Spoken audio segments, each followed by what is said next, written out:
할렐루야. 우리 옆에 있는 성도들하고 이렇게 인사하겠습니다. 영적 전쟁에서 승리하셨습니다.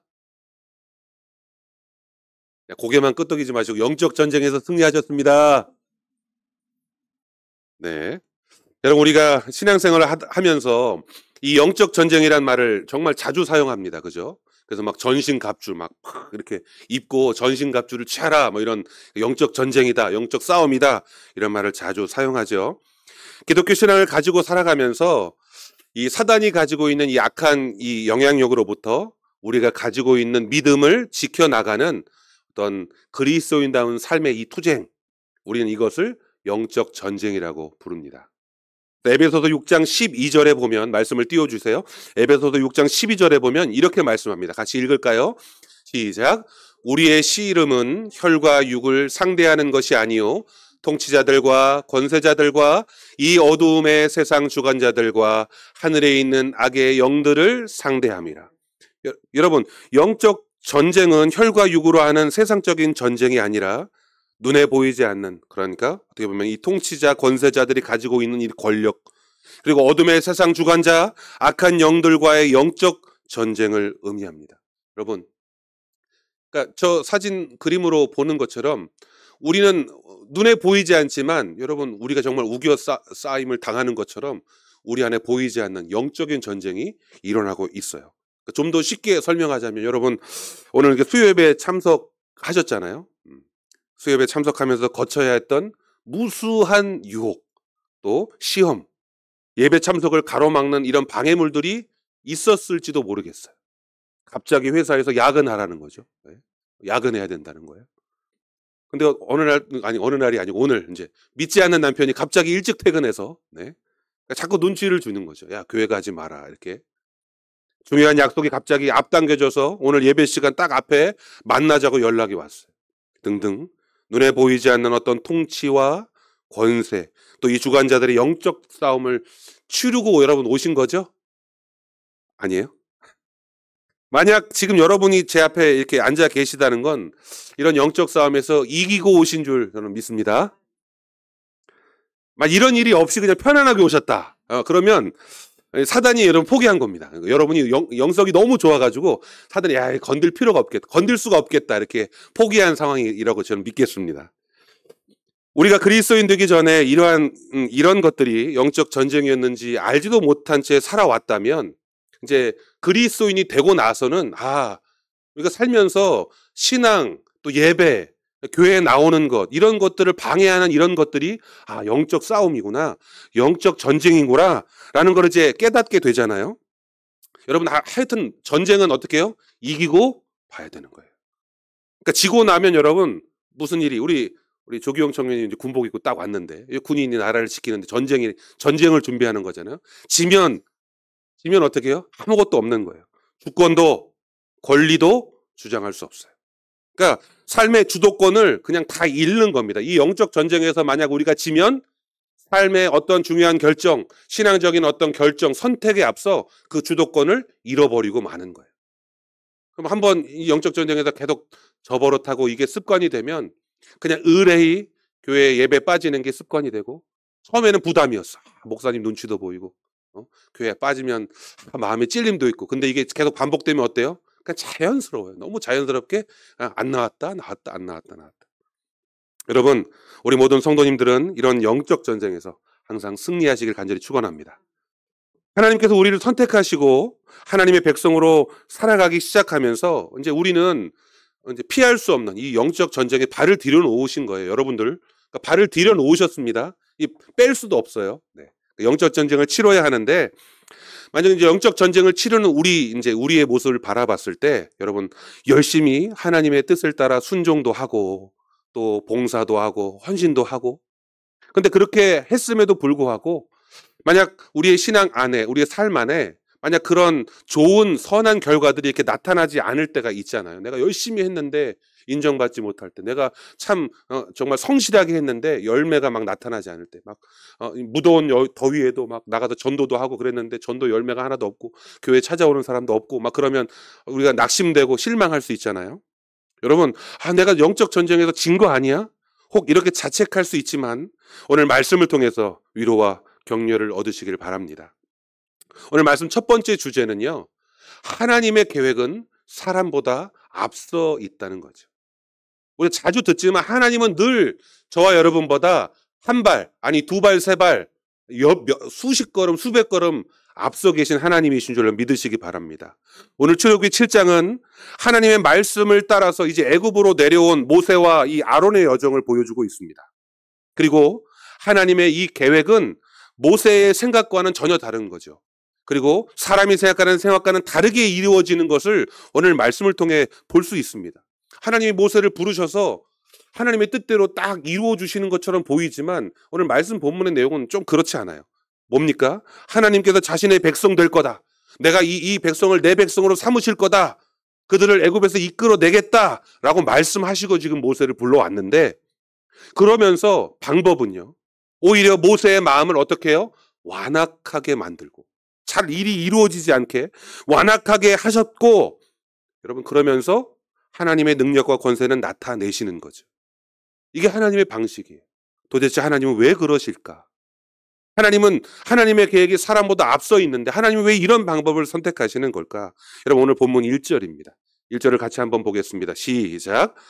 여호와께서 모세에게 이르시되 볼지어다 내가 너를 바로에게 신같이 되게 하였은즉 내 형 아론은 내 대언자가 되리니. 하나님은 모세를 앞에 세우시기 전부터 철저하게 준비하십니다.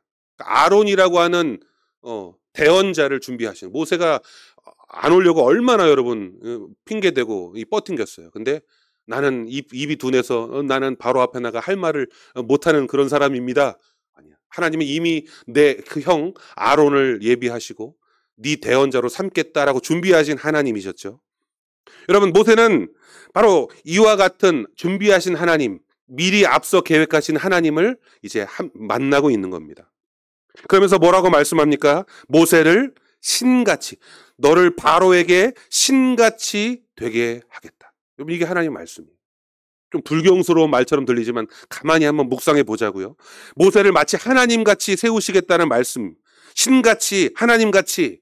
그러니까 어떻게 보면 잘못 오해할 수도 있을 텐데, 그래서 이 신같이, 하나님같이라는 이 말을, 그러니까 모세도 하나님처럼 능력과 권능을 막 휘두르는 그런 권능자로 만들어 주시겠다. 마치 이스라엘 백성들을 구원하는 영웅, 뭐 이렇게 만들어 주시겠다라는 그런 뜻이 아니라는 거예요. 이는 모세가 자신이 가지고 있는 그러한 힘, 능력, 경험, 지혜 이런 것들이 아니라 철저하게 하나님의 권위 아래서 하나님이 주신 사명을 감당해야 함을 나타내는 말입니다. 그러니까 여러분 우리 자주 사용하잖아요. 우리 교회에서 이 말을 자주 사용합니다. 뭘까요? 아니요. 따라해보겠습니다. 하나님을 흉내내는 삶. 그러니까요. 하나님같이, 하나님처럼이라는 말은 바로 우리가 하나님을 흉내내는. 그러니까 다시 말하면 하나님을 닮아가는 사람으로 지금 모세를 사용하시겠다라는 거죠. 하나님은 우리의 약함을 너무나도 잘 아십니다. 그런 약한 우리를 하나님은 들어 사용하시는 거예요. 그리고 우리에게 부족한 부분을 동역자를 통해서 채우시고 이루어지는 상황들을 통해서 또 하나님께서 역사하신다는 거죠. 바로 하나님처럼 하나님을 흉내낸다는 것은 하나님의 뜻을 바로 알고 그 하나님이 생각하시는 것, 하나님이 원하시는 것, 그것을 따라가는 삶, 순종의 삶을 우리에게 원하신다는 거죠. 모세는 지금 그런 훈련을 여러분 받고 있는 줄 믿으시기 바랍니다. 모세의 입장에서 한번 생각해 봤어요. 여러분 모세가 물론 하나님께서 말씀하셨으니까 이 지팡이를 쥐고 바로 앞에 섰을 거 아니에요? 어땠을까요, 여러분 느낌이? 저는 되게 무서웠을 거라고 생각합니다. 40년 전에 애굽 사람을 쳐 죽이고 도망치듯 떠나왔다가 다시 애굽으로 돌아왔죠. 바로와 수많은 고관들, 귀족들 그리고 병사들이 지키고 있는 그 궁궐에 홀로 서서 또 이스라엘 백성들을 위해서 지금 영적 싸움을 싸우고 있는 모세요. 여러분 옛날 16세기, 15세기, 16세기 종교재판 딱 열리면요. 종교재판에 불려왔던 사람 한 명을 딱 세우고 수백 명의 사람들이 빙 둘러가지고 딱 쳐다보면서 이렇게 막 하는, 여러분 얼마나 무섭겠어요. 그죠? 그런데 그러한 상황 속에서도 하나님의 생각, 하나님의 마음을 깨닫고 의지하고 순종할 때 놀라운 역사가 나타나는 줄 믿으시기 바랍니다. 도대체 하나님의 계획은 무엇일까요? 왜 이 모세를 이 바로 앞에 세웠느냐 하는 겁니다. 오늘 본문 2절입니다. 2절을 함께 같이 읽겠습니다. 시작. 내가 내게 명령한 바를 너는 내 형 아론에게 말하고 그는 바로에게 말하여 그에게 이스라엘 자손을 그 땅에서 내보내게 할지니라. 상황이 어떠하든지 지금 바로가 위협을 하든지 군사들이 칼을 겨누고 창을 겨누고 위협을 하든지 상관없이 내가 내 백성 이스라엘 자손들을 어떻게 해요? 그 땅에서 내보내게 할 것이다. 이게 하나님의 목적이에요. 하나님의 계획입니다. 이것이 하나님의 생각이고 계획이기 때문에 모세는 어떻게 하면 됩니까? 순종하기만 하면 되는 거예요. 방법은 모르겠어요. 하지만 하나님의 말씀, 하나님의 계획이니까 모세는 순종하기로 결단하는 거죠. 자신의 생명을 걸고. 저와 여러분들이 바로 이런 모세의 모습을 본받게 되기를 간절히 바랍니다. 오늘 말씀을 보면 두 번째는요. 완악한 마음도 하나님은 도구로 쓰신다는 거예요. 바로의 마음을 완악하게 한다라고 하셨죠. 오늘 3절 말씀입니다. 함께 읽어볼까요? 3절입니다. 시작. 내가 바로의 마음을 완악하게 하고 내 표징과 내 이적을 애굽 땅에서 많이 행할 것이나. 바로가 완악해진다는 것은 단순히 그가 성격상 괴팍한 성격을 가지고 있는 그런 사람이다. 이런 것이 아니라요. 하나님은 바로의 이 완악함을 활용하셔서 오히려 반대로 하나님의 능력과 영광을 드러내시겠다라는 계획을 가지고 계신 겁니다. 이 3절의 문장의 목적어를 찾아보면요. 3절을 다시 한번 띄워주세요. 3절의 목적을 찾아보면 하나님께서는 바로의 마음을 완악하게 하겠다. 이게 목적이 아니에요. 목적은 뒤에 있습니다. 뭐요? 내 표징과 내 이적을 애굽 땅에 많이 행하겠다. 이게 하나님의 목적이신 겁니다. 바로의 마음을 완악하게 하는 건 방법이에요. 내가 그 바로의 마음을 완악하게 해서 결국엔 어떻게 해요? 이 땅에 하나님의 이적과 하나님의 표징을 드러내시겠다. 하나님의 영광을 나타내시겠다라고 하는 거죠. 만약 저와 여러분 주변에 나를 완악한 사람들이 막 주변에 있어서 내 심기를 막 건드리고 나를 가슴 아프게 하고 나를 눈물 짓게 하고 그런 일이 있을 때 여러분들 오늘 이 본문을 한번 묵상해 보세요. 만약 완악한 사람들이 주변에 있더라도 하나님은 그 완악함을 사용하셔서 어떻게 하신다고요? 하나님의 영광을 드러내신다는 겁니다. 우리들 또한 저와 여러분들도 그런 하나님의 도구로 쓰임받게 되기를 간절히 바랍니다. 결국 어떻게 돼요? 바로의 완악함이 계속 반복되면 반복될수록 반대로 하나님의 이적은 더욱더 강력해지죠. 그리고 하나님의 표징은 더욱더 선명하게 이 애굽 땅에 드러납니다. 그래서 두 손 두 발 다 들게 되는 거예요. 그러면서 결국 그 하나님의 놀라운 영광과 능력을 통해서 이스라엘 백성들이 구원을 얻게 되는 거죠. 바로 저와 여러분들이 구원을 얻게 되는 것과 마찬가지입니다. 성도가 삶 속에서 영적 전쟁에 치여 살고 있으면서 힘들고 괴롭고 불안하고 지칠 때 바로가 모세와 이스라엘 백성을 향하여 이 완악함을 반복할 때 동일한 어떤 모습이거든요. 그리고 하나님의 어떤 역사가 어떻게 보면 조금 더딜 때, 좀 즉각적으로 응답이 없을 때 하나님의 표징과 이적이 우리의 삶에 막 나타나지 않을 때, 기도했는데 기도 응답이 막 드러나지 않을 때. 그러나 여러분 불안해야 할 필요가 없습니다. 하나님은 반드시 역사하시는 하나님이신 줄 믿으시길 바랍니다. 반드시 성도들의 삶을 통해 하나님의 표징과 이적이 선명하게 드러나게 될 줄 믿습니다. 왜 그런 줄 아세요? 왜 하나님의 이런 표징과 이적이 드러나는가? 사진을 띄워주시면 바로 예수 그리스도께서 하늘의 악한 영들의 우두머리인 사단을 여러분 철저하게 깨뜨리고 승리하셨다는 거예요. 물론 창세기에 나오는 이 초기의 이 복음처럼 이 여자의 후손의 발뒤꿈치를 물 수는 있어요. 하지만 여자의 후손은 어떻게 해요? 이 뱀의 머리통을 밟아 으스르는 거죠. 바로 예수 그리스도의 승리하심으로 말미암아 여러분 다 이겨놓은 싸움입니다. 우리 인생 가운데 마주하는 이 완고한 상황, 해결되지 않는 문제들 속에서 하나님의 계획은 여러분 절대 멈추지 않는다는 사실, 그리고 이미 승리했다, 이겼다라는 사실을 통해 여러분 위로받으시기를 바랍니다. 그리고 훗날에요, 이 완악함이나 이런 어려움 때문에 우리가 힘듦을 겪었지만 훗날 하나님의 능력을 더욱 강하게 드러내는 도구로 쓰임받게 될 줄 믿으시기 바랍니다. 여러분, 내가 겪는 이 고난과 어려움이 오히려 나중에 하나님의 영광을 드러내는 통로가 될 수 있다는 거죠. 저 권사님이, 저 집사님이 참 고생 많이 했는데 하나님이 저렇게 역사하시는 거 봐. 이런 놀라운 은혜의 통로로 여러분들을 사용하게 되실 줄 믿으시기 바랍니다. 그런데요, 주의해야 할 것들이 좀 몇 가지 있습니다. 여러분, 이미 이겨놓은 싸움이라 할지라도 여러분, 우리는 결코 방심하면 안 돼요. 전쟁은요, 방심하면 안 되는 겁니다. 영적 전쟁의 결과는 이미 예수 그리스도와 함께 그리스도인들의 승리로 끝나게 되겠지만, 영적 전쟁 속에서 여러분 실패하고 떨어져 나갈 수 있는 그리스도인들도 있을 수 있다는 거예요. 그런 그리스도인들도 존재할 수 있다는 겁니다. 그러니까 우리가 그런 마음들을 경계함을 갖고 오늘 말씀을 상고해 보시기를 바랍니다. 세 번째요, 사단은 우리의 가장 연약한 부분들을 시험합니다. 예수님을 시험했듯이 우리를 시험하죠. 여러분, 읽지 않았지만 오늘 본문 8절부터 애굽을 향한 하나님의 표징과 이적들이 나타납니다. 물론 이 10가지 재앙에 포함되진 않지만 모세와 아론에게 모세가 지팡이가 있는데요, 이 지팡이를 던졌더니 뱀이 되는 표징을 보여주셨죠.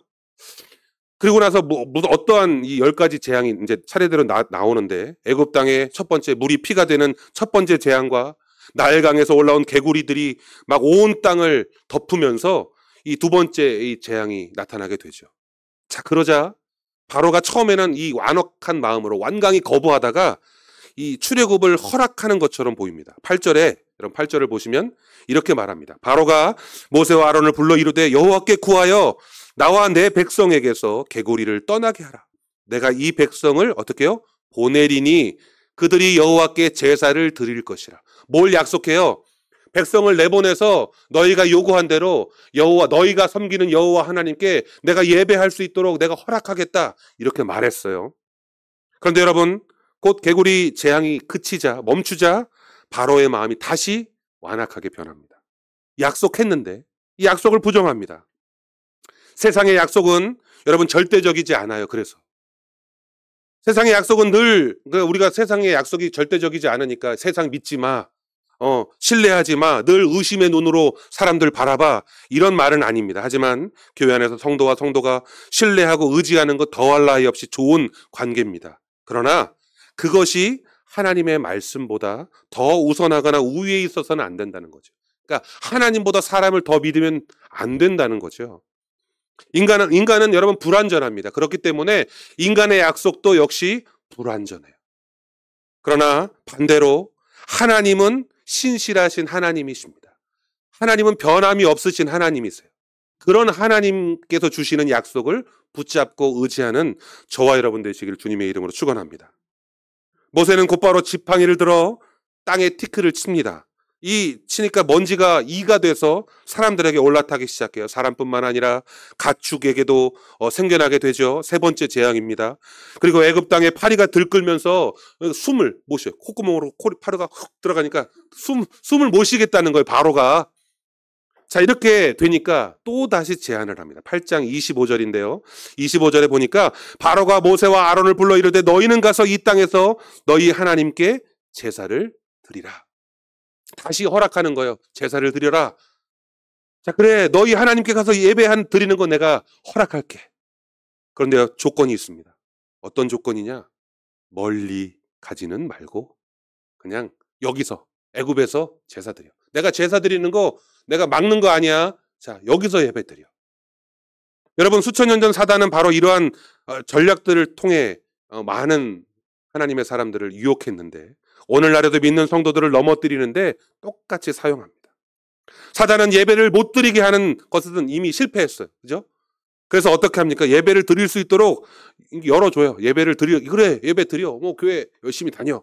근데 교회 가지는 말고 꼭 교회 가서 예배만 드리는 게 예배야? 여기서 예배 드려. 굳이 현장 나가지 말고 집에서 예배 드려. 직장에서 뭐 휴대폰 보면서 예배 드리면 되지. 침대에 누워서 스마트폰으로 드리면 예배 아니야? 그렇게 드려도 되잖아. 굳이 교회 갈 필요가 있겠어? 여러분, 사단은 이렇게 우리의 마음을 유혹한다는 거죠. 그렇죠? 여러분, 바로가 모세와 이스라엘 백성들에게 했던 방법 똑같이 우리에게도 그런 일들이 벌어지고 있습니다. 사단은 영적 전쟁을 치러야 하는 성도들의 마음에 이러한 나태함을 집어넣는다는 겁니다. 8장 28절 한번 볼까요? 바로가 이르되 내가 너희를 보내리니 너희가 너희 하나님 여호와께 광야에서 제사를 드릴 것이나 너무 멀리 가지는 말라. 그런즉 너희는 나를 위하여 간구하라. 뭐라고? 너무 멀리 가지는 말라. 여러분, 멀리 가야죠. 교회에 오셔야죠. 하나님 예배드리는 이 자리에 나와 은혜 받으셔야죠. 기독교인이니 예배는 드려야지. 그런데 너무 멀리 가지 마. 너무 깊이 빠지지는 마.